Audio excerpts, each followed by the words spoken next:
Le module des finances publiques. Qu'est-ce que nous avons vu globalement depuis le début? Donc nous avons fait une introduction, l'examen sera sous forme de questions directes et éventuellement une petite dissertation, une mini-dissertation. Ça c'est à première vue. Après je pense que je sais pas s'il y aura des modifications ou pas. Donc globalement, qu'est-ce que nous avons vu? De manière très simple, qu'est-ce que nous avons vu ensemble? On a commencé par une introduction aux finances publiques. On a introduit le module, effectivement, en parlant de le budget, comment ça se passe, les dépenses, les recettes. Donc, tout ce que nous avons fait depuis le début jusqu'à aujourd'hui peut faire l'objet de questions lors de l'examen. Alors, l'introduction aux dépenses. Donc, c'est quoi le budget de l'État, comment on peut calculer le solde budgétaire, etc. Quand le solde il est négatif, quand le solde est positif, comment on appelle ça, le déficit, l'excédent, etc. Nous avons vu un glossaire, c'est-à-dire que nous avons défini les mots-clés qu'on a vu au fur et à mesure. Donc, nous avons vu la loi de finances, c'est quoi la politique, c'est quoi les finances publiques, c'est quoi les finances publiques, le budget de l'État, c'est quoi la loi organique de la loi de finances. Donc tout ça nous l'avons vu ensemble et je vous ai conseillé de voir le site de la LOF qui est très intéressant, les fait encore plus de mots à connaître. Donc c'est un glossaire beaucoup plus détaillé. Je vous invite à voir et réviser aussi quelques mots-clés, ça sera très intéressant pour vous pour la suite. Alors, après avoir défini les mots-clés, etc., nous avons commencé par le premier chapitre. Le premier chapitre, ça consistait quoi? Ben, tout simplement, les généralités sur les finances publiques. Qu'est-ce que j'entends par les généralités? Ben, on a commencé par l'historique. Voilà, tout à fait. Nous avons dit que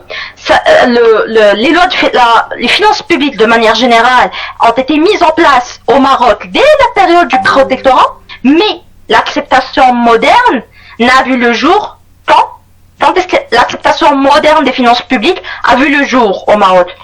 C'est quand 1900 Très bien, exactement, tout à fait. Donc 1962, tout à fait.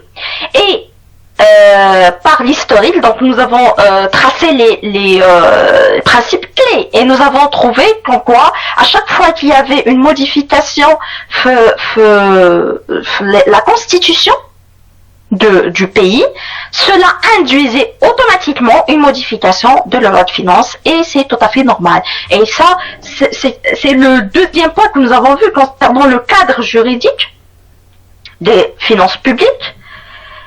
Et c'était quoi le cadre juridique? Donc, juridiquement parlant, les finances publiques, elles prennent leur source de quoi? Juridiquement parlant, très bien, de la Constitution et de quoi? Voilà, et de la LOF, la loi organique de la loi de finances. La loi organique de la loi de finances, comment on a appelé ça? Donc la Constitution, bien sûr, d'IL 2011, la plus récente, et la loi, très bien, 130-13. La loi organique de la loi de finances, c'est elle qui va régir tout ce qui concerne les finances publiques, tout ce qui concerne la loi de finances. Ok? Je sais pas, non, je l'ai pas téléchargé sur la plateforme. Je vais vous télécharger vous uploader la loi de finances 133 où vous allez voir tous les articles qu'on a expliqués au fur et à mesure de nos chapitres à Kinitmek. D'accord? Tous les articles, ils sont là-bas. Et le troisième point concernant le premier chapitre, c'était quoi? Donc, on a vu le historique, on a vu le cadre juridique et on a vu bien les branches, tout simplement, les branches des finances publiques. Et nous avons dit les trois principales branches étaient quoi? Très bien. Alors, le droit fiscal, oui, exact. Donc, on a le droit fiscal, on a quoi? Le droit budgétaire, tout à fait, et on a la comptabilité publique. Et bien sûr, nous avons expliqué la différence entre comptabilité publique, comptabilité privée et comptabilité nationale. Ok? Bien, ça, c'est en ce qui concerne le premier chapitre. Le deuxième chapitre, il était consacré à quoi? Nous l'avons consacré au droit budgétaire. Voilà, donc l'essentiel du droit budgétaire. Et concernant le droit budgétaire, qu'est-ce que nous avons abordé ensemble? Voilà, premier point, les composantes du droit budgétaire, comment est composé le droit budgétaire, Et donc le premier point, c'était les composantes du droit budgétaire. Et le deuxième point, c'était les principes du droit budgétaire. Alors les composantes. Jamais les composantes du droit budgétaire. Nous avons dit qu'il y avait deux types de composantes. Bien sûr, le solde budgétaire, etc. Mais principalement, on a les recettes et les dépenses. Voilà, exactement. Alors, nous avons vu le détail des recettes, etc. Selon l'article 11 de la loi de finances 133. Donc, toujours, alors, on est cadré par la loi organique de la loi de finances. Les principales recettes, nous avons fait un focus à l'impôt. Donc vous voyez, voilà, surtout l'impôt exactement. C'est quoi la différence entre l'impôt et la taxe? Quels sont les rôles de l'impôt? Donc vous revoyez ça, ok? Les différents rôles de l'impôt. Vous pouvez avoir une question là-dessus et vous pouvez carrément expliquer chaque rôle. Donc on a parlé du rôle financier, du rôle social et du rôle économique de l'impôt. Et concernant les dépenses, nous avons dit qu'il y avait les dépenses ou les charges. C'est la même chose. Nous avons dit qu'il y avait quoi? Ils sont au nombre de 3. Je t'emmène les 3. Alors, le BGE, le budget général de l'État. On a quoi? Les segments. Et on a les CST, les comptes spéciaux du Trésor. Donc, le BGE, qu'est-ce que nous avons dit par rapport au BGE? Qu'est-ce qu'on trouve? On trouve les dépenses de quoi? Les dépenses de fonctionnement, tout à fait. Les dépenses. Donc les fonctionnements, on a dit que ce sont des dépenses qui sont obligatoires, les dépenses d'investissement et les dépenses relatives à quoi? À la dette publique. Exact. Les segments, c'est quoi? Ce sont des services de l'État gérés de manière autonome. Ça veut dire elles sont dotées de seulement l'autonomie financière. Uniquement autonomie financière. Est-ce qu'elles sont dotées de l'autonomie morale? Non. Qui est doté de l'autonomie et financière et morale? Contrairement aux EEP. Les établissements et entreprises publiques. Ok, donc nous avons expliqué tout ça en détail. Et les CST, ce sont des comptes qui ont un caractère spécial, des comptes du Trésor. Ok, exactement, tout à fait. Qu'est-ce que je disais? Les CST, donc il y a combien de types de CST? Donc ils ont un caractère spécial. Très bien, on a 6 types de comptes spéciaux du Trésor, à savoir les comptes d'affectation spéciale, les CAS, les comptes CAS, oui, les comptes de prêt, bien, les comptes d'avance, très bien, avance, prêt, oui, voilà, plus de 2 ans, exactement, les comptes d'opération monétaire, exactement, avant les opérations monétaires, l'adhésion aux organismes internationaux, et enfin, les comptes de dépenses sur dotation. C'est bon? En ce qui concerne les composantes du droit budgétaire. Maintenant, quels sont les principes du droit budgétaire? Et là, nous avons parlé de 4 principes fondamentaux qu'on n'a pas cessé de rappeler. On a le premier principe, le principe de l'annualité. Donc nous avons dit que le budget, il se fait sur la base d'un an, du 1er janvier au 31 décembre. Ok? L'annualité, c'est quoi? C'est tout simplement le fait que le budget est voté chaque année. Il y a une annualité. C'est au bout d'un an. Donc c'est bien précisé. Pourquoi? Parce que on peut contrôler facilement. Voilà, on peut contrôler facilement le budget et bien sûr on peut avoir des prévisions plus précises. Donc c'était les principales raisons pour lesquelles nous avions une période d'un an. Mais nous avons dit qu'il y avait une dérogation à cette règle. Il y a de la dérogation. C'est quoi cette dérogation à la règle? C'est quoi cette exception? Dérogation, il y a exception. Dérogation, il y a exception, c'est la même chose. Afin que vous faites attention aux synonymes. في الامتحان يبانوا لكم شي synonyme حاولوا تكونسونطراو معاه مزيان غادي تفهموا. Très bien. Et l'autorisation de programme. Pourquoi? Parce que on a maintenant des investissements pluriannuels. Et donc pour combler pluriannuel, le paradoxe entre l'annualité et le pluriannualité, on a ce qu'on a dit, le Maroc a introduit l'autorisation des programmes, c'est-à-dire qu'un programme a déjà son autorisation budgétaire sur toute la période de l'investissement. Deuxième principe, c'était le principe de l'unité, et donc nous avons dit que tout se fait sur un seul budget unique.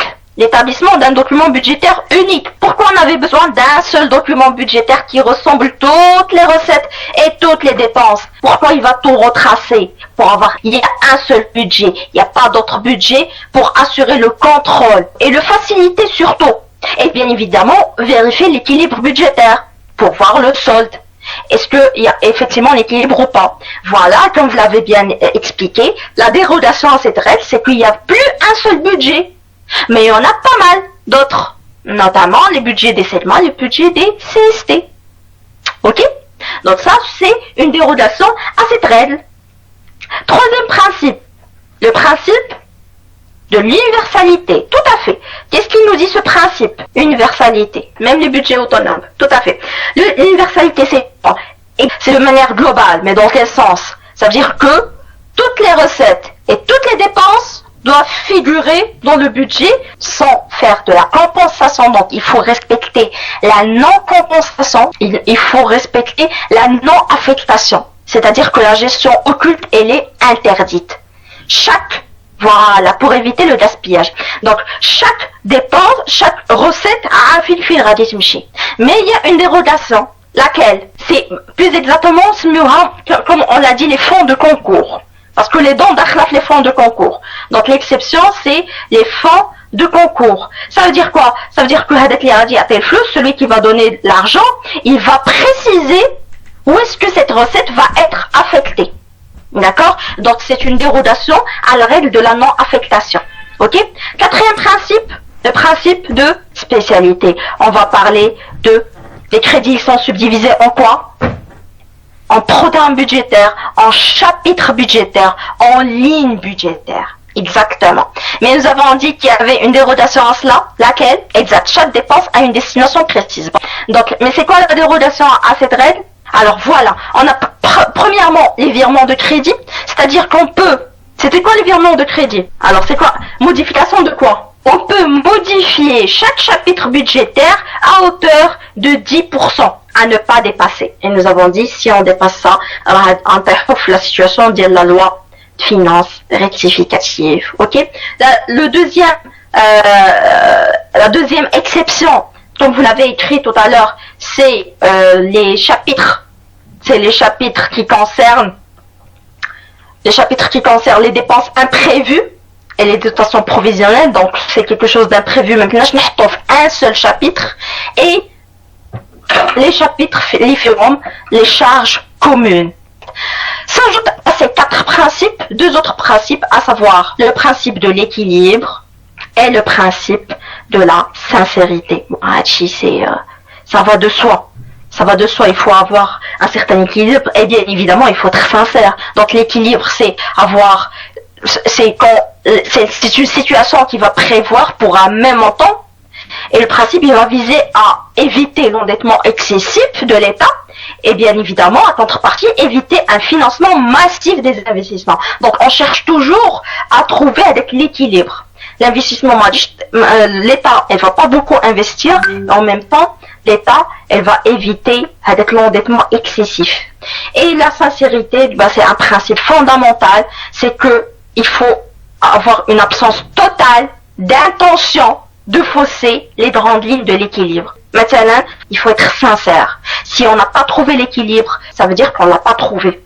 Vous comprenez? On ne doit pas jouer avec les chiffres. C'est ce que nous avons vu concernant le deuxième chapitre. Le troisième chapitre maintenant, c'est la préparation et le vote. J'écris ça. Préparation ou élaboration et vote de la loi de finances.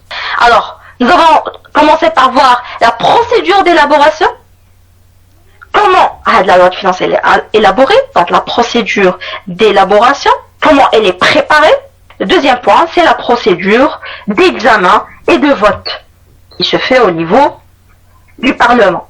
La procédure d'examen et de vote. Alors, première procédure, qu'est-ce que nous avons dit? Qu'est-ce que nous avons vu ensemble? Nous avons vu le calendrier qu'il faut suivre. Et le dernier délai, c'est quoi? Donc, qui commence vers février, qui commence vers février-mars par les orientations globales du projet par le Conseil des ministres avant le 20 octobre. Donc, vous revoyez tout le calendrier. Comme ça, vous n'oubliez aucun détail concernant les dates. D'accord? Donc, avec la lettre de cadrage, etc., etc. Pas la peine de revoir tout ça, on l'a suffisamment vu ensemble. Concernant la procédure qui a moins de retard, très bien. On va y revenir. Alors, le calendrier, avant le 20 octobre, qu'est-ce qui se passe? c'est qu'il faut déposer le projet final, donc le projet final de la loi de finances. Il doit être déposé où? Doit être déposé au Parlement, à la Chambre, exactement fine, la Chambre des représentants. D'accord? La Chambre des représentants. Nous avons dit, lors de la préparation, qu'est-ce qu'on prépare au début? Est-ce qu'on prépare les dépenses ou est-ce qu'on prépare les recettes? Pour faire la prévision, on commence par prévoir, faire de la prévision des dépenses d'abord. Ok? Donc, pour la prévision des dépenses, qu'est-ce que nous avons dit? Quelles sont les dépenses de fonctionnement? Donc, les dépenses personnelles, tout ça c'est automatisé. Les dépenses courantes qui sont nécessaires aux besoins des différents départements ministériels, etc. Les dépenses de la dette publique, donc c'est une dépense qui est obligatoire. Et enfin, on en déduit ce qui reste concernant les dépenses d'investissement. Yep. Pour les dépenses, pour la prévision des recettes, qu'est-ce que nous avons dit? On a privilégié quelle méthode? Souple, très bien. La méthode qui commence par quoi? À la base, elle commence par quoi? Elle se réfère sur quoi? Sur la pénultième année. La pénultième année, c'est l'année où on connaît les résultats exactement. Bravo. Donc c'est forcément N-2. Étant N, l'année où l'on va préparer la loi de finances. Ok? L'année où l'on va préparer la loi de finances. Ça veut dire, on est en 2021, on prépare la loi de finances de 2022. Donc on est en 2021, on va prendre les chiffres de quelle année? De 2000. Maintenant, on est en 2021, on prépare la loi de finances de 2022. Voilà, 2022. On va prendre les chiffres de l'année 2019. Exactement, selon le principe de la pénultième année. Très bien. Alors, après avoir préparé tout ça, et bien sûr, qui fait tout ça, à de la préparation et l'élaboration? C'est le gouvernement, n'est-ce pas? Ministère des Finances. Le ministre des Finances en collaboration avec les différents départements ministériels, etc., etc. Une fois qu'on déposera, que le ministre des Finances va déposer avec le projet, qu'est-ce qui va se passer? La Chambre des représentants, elle va procéder à son examen. Donc, la procédure c'est quoi? Chambre des représentants, elle va procéder à son examen. Donc, elle va faire quoi? Examen par qui? C'est toute la chambre qui va examiner le projet? Est-ce que c'est toute la chambre qui va examiner ça? Exact, 58 jours. Qui va examiner ça? C'est la commission des finances. Examen par la commission des finances. Ensuite, après avoir examiné tout ça, qu'est-ce qui se passe? On va convoquer. Voilà, il y a la convocation de la séance plénière. La séance plénière, elle concerne uniquement la Chambre des représentants. Et par la suite, on va voter. Donc, il y aura le vote. C'est bon? Donc, pour faire tout ça, combien de jours la Chambre des représentants dispose? Elle dispose de 30 jours. Tout à fait. Ensuite, une fois que tout ça c'est fait, on va l'envoyer à la Chambre des conseillers qui, à son tour, qu'est-ce qu'elle va faire? Elle va examiner, elle va faire une séance plénière et elle va voter. Donc les 3 étapes, ce sont les mêmes étapes. Et elle a 22 jours pour faire tout cela. Après, on a 2 issues. Soit le projet de loi de finances, il est voté et donc adopté. Donc c'est la meilleure des choses. D'accord? C'est-à-dire tout est ok. Soit il n'est pas adopté. On donne une deuxième lecture par qui? Par la Chambre des représentants. C'est la Chambre des représentants qui va faire la deuxième lecture et la Constitution donne le droit à la Chambre des représentants pour donner son dernier mot. Last word, son dernier mot. L'article de la 973, par exemple, la Chambre des représentants va examiner la deuxième lecture. C'est la deuxième lecture. D'accord? Au cas où il y a eu un retard, 6 jours. Donc au total, il y a 6 jours. Au total, ça fait 58 jours pour l'examen et le vote. Supposons qu'on est au 31 décembre. C'est dépassé. Quelle est la condition sine qua non pour qu'une loi de finances soit adoptée? La publication, voilà, au bulletin officiel, au BO. BO, le bulletin officiel. Tout passe par le bulletin officiel. Tout ce qui se passe au Maroc passe par le bulletin officiel. Le bulletin officiel, si même la création d'une entreprise, si tu n'as pas publié les informations de ton entreprise en tant qu'entrepreneur, ou tu publies le bulletin officiel, ou le journal des annonces légales, le JAL, alors tu peux jamais commencer ton activité. Donc tout passe par la publication au bulletin officiel. Dès que ça fait officiellement, peut-être la loi ou tout ce que nous avons publié le bulletin officiel. Ok? Supposons qu'on a dépassé ça et le projet n'a pas été publié. Comme vous l'avez dit, on va opter pour une situation de déblocage et par conséquent, on va faire ce qu'on a appelé le 12e, voilà, les 12e provisoires. Voilà, bravo les com. Ça veut dire que on va ajouter un décret pour justement débloquer la situation pour seulement un mois. Et on va voir juste l'essentiel, vraiment l'essentiel. Juste une question de déblocage, tout simplement.